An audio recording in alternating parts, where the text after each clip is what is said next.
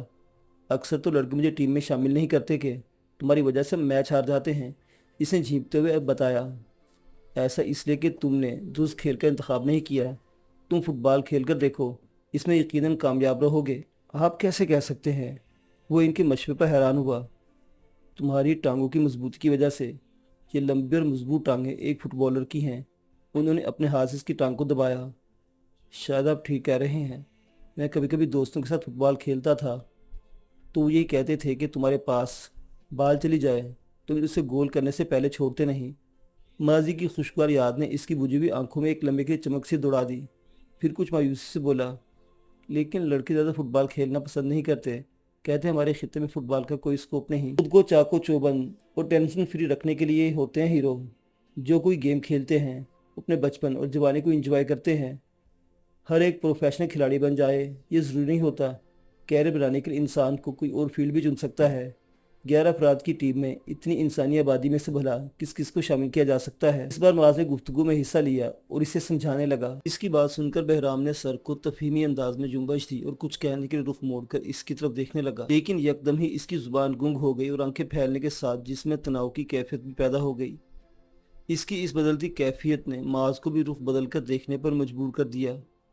وہ ایک جیپ تھی جو ان کی گاڑی کے ساتھ ساتھ چل رہی تھی، اور اس جیپ میں بیٹھے انڈین آرمی کے سپاہیوں کو صاف دیکھا جا سکتا تھا۔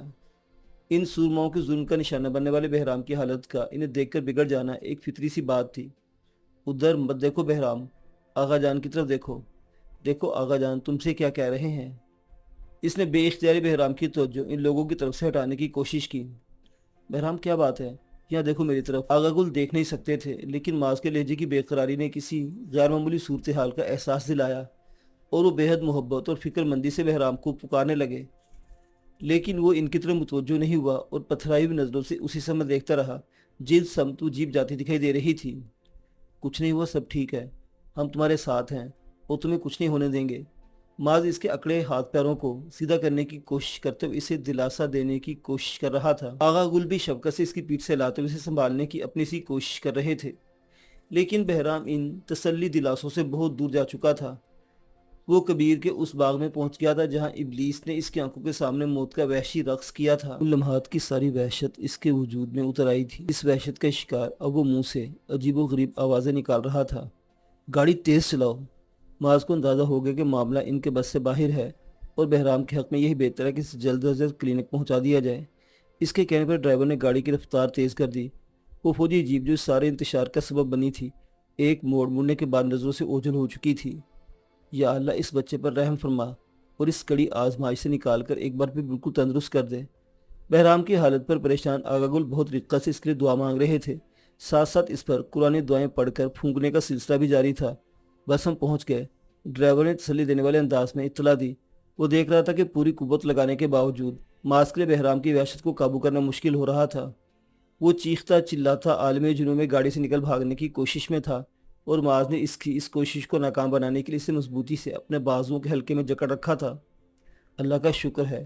معاذ نے ڈرائیور کی اطلاع پر سر اٹھا کر سامنے دیکھا تو متعلقہ ڈاکٹر کے کلینک کا بورڈ دیکھ کر اس کی جان میں جان آئی۔ بہرام کو دشمن ہوتا تو اسے دو چار ہاتھ لگا کر خاموشی سے بیٹھنے پر مجبور کر دیتا، لیکن وہ تو خود مظلوم تھا جس کے ساتھ کسی سختی کا وہ سوچ بھی نہیں سکتا تھا۔ میں اندر اطلاع کرتا ہوں۔ گاڑی کلینک کے سامنے روک کر ڈرائیور کہتا ہوا تیزی سے نیچے اترا اور کلینک کے کھلے دروازے سے اندر داخل ہو گیا۔ ویسے وہ کہنے کو کلینک تھا، ورنہ وسعت کے حساب سے اسے چھوٹا موٹا اسپتال سمجھا جا سکتا تھا۔ ڈرائیور کے اندر جانے کے ایک ڈیڑھ منٹ بعد ہی اندر سے 4 لہیم شہیم آدمی برآمد ہوئے اور سیدھے ان کی گاڑی کی طرف چلے آئے۔ آپ لوگ اندر ویٹنگ ایریا میں جا کر بیٹھے ہیں، پیشنٹ کو ہم خود دیکھ لیں گے۔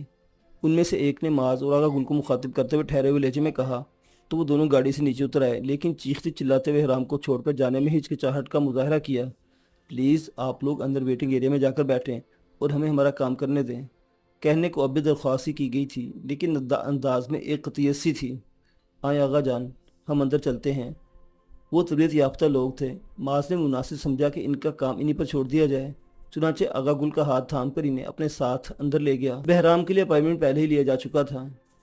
استقبالیہ پر رسمی سی کارروائی کے بعد انہیں انتظار گاہ میں بیٹھنے کو کہا گیا۔ وہاں بیٹھے معاذ کی نظریں بار بار داخلی دروازے کی طرف اٹھتی رہیں، لیکن حیرت انگیز طور پر بہرام کو لے جانے والے وہاں سے آتے دکھائی نہ دیے، یہاں تک کہ انہیں ایک کمرے میں جانے کے لیے کہا گیا۔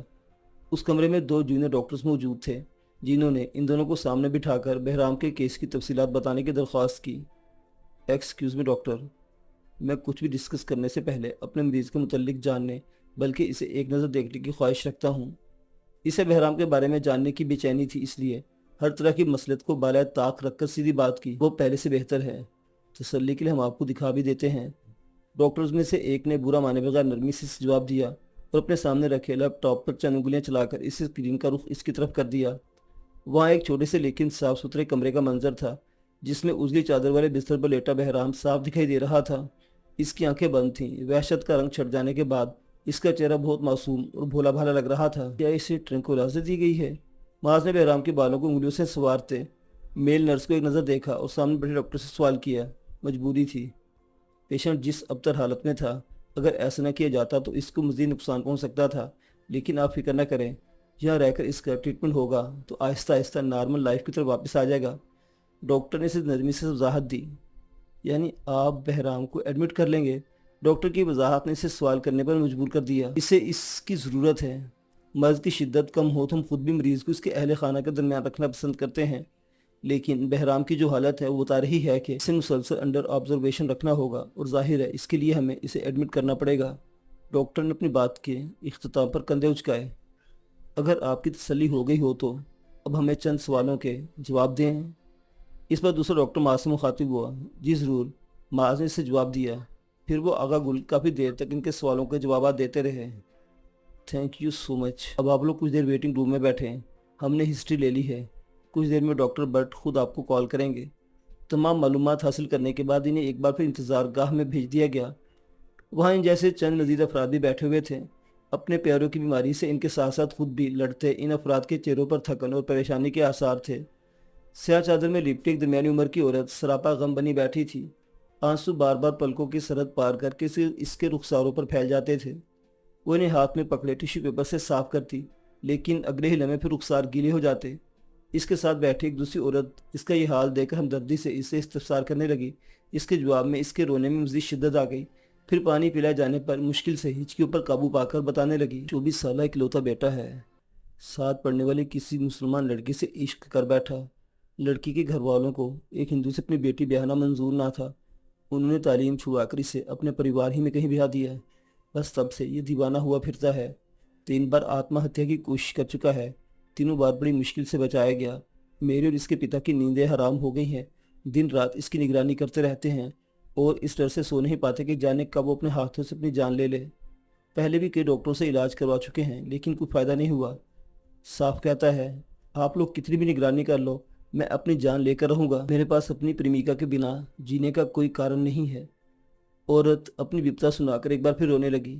احوال جاننے کے لیے سوال کرنے والی عورت اسے دلاسا دینے لگی۔ میرے پتی کو کسی نے ڈاکٹر بٹ کے بارے میں ہی بتایا کہ بہت گیانی ڈاکٹر ہیں، ان کے کلینک پر آنے والا کوئی پیشنٹ کبھی فائدہ اٹھائے بنا واپس نہیں لوٹا، تو ہم اپنے بیٹے کو یہاں لے آئے۔ یہ آپ نے بہت اچھا کیا، خدا نے چاہا تو آپ کا بیٹا جلد شفا یاب ہو جائے گا۔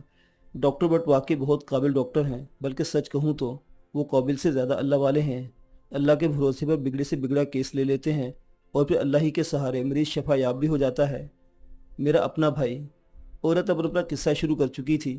لاشعوری طور پر وہاں جاری یہ گفتگو سنتے معاذ اور آغا گل کا دھیان اپنے نام پکارے جانے پر اس گفتگو کی طرف سے ہٹ گیا۔ انہیں ڈاکٹر ناصر بٹ کے کمرے میں جانے کا کہا جا رہا تھا۔ وہ دونوں جلدی سے متعلقہ کمرے کی طرف بڑھ گئے۔ السلام علیکم۔ سادہ لیکن بے حد صاف ستھرے کمرے میں قدم رکھتے انہیں سلام کی آواز سنائی دی۔ سامنے ایک گھومنے والی کرسی پر 40-42 سال کے قریب ایک روشن چہرے والا آدمی بیٹھا ہوا تھا۔ اس کی ذہین آنکھیں براہ راست ان دونوں کے چہروں پر ٹکی ہوئی تھیں اور ہونٹوں پر بہت دھیمی سی خیر مقدمی مسکراہٹ تھی۔ مجموعی طور پر وہ ایسی شخصیت کا مالک تھا کہ دیکھنے والا پہلی نظر ہی میں اس کے لیے ایک خوشگواری سے محسوس کرتا تھا۔ وعلیکم السلام۔ معاذ اور آغا گل نے بیک وقت گرم جوشی سے ڈاکٹر بٹ کے سلام کا جواب دیا، پھر ان کے اشارے پر کرسیوں کی طرف بڑھے۔ معاذ آغا گل کو کرسی پر بٹھا کر اپنے لیے کرسی کھسکا رہا تھا کہ ڈاکٹر بٹ کے ہاتھ اٹھا کر روکنے پر ٹھٹک گیا۔ بہرام کے سلسلے میں مجھے جو کچھ ڈسکس کرنا ہوگا آغا صاحب سے کر لوں گا۔ یہ 7 ریسٹ روم میں ایک صاحب ملاقات کے لیے آپ کے منتظر ہیں۔ بہتر ہوگا آپ ان سے ملاقات کر لیں۔ ڈاکٹر بٹ کے الفاظ اس کے لیے حیرت انگیز تھے۔ آغا جان، اسے بے ساختہ ہی مستفسرانہ انداز میں آغا گل کو پکارا۔ وقت ضائع نہ کر برخوردار، تمہاری ضد پوری کرنے کے لیے ہم نے جو کچھ بن پڑا ہے کر گزرے ہیں۔ انہوں نے شفیق سی مسکراہٹ کے ساتھ اس کی پکار کا جواب دیا تو وہ بھی کھل کر مسکرایا اور تیزی سے اس بند دروازے کی طرف بڑھ گیا جس کی طرف ڈاکٹر بٹ نے نظروں سے اشارہ کیا تھا۔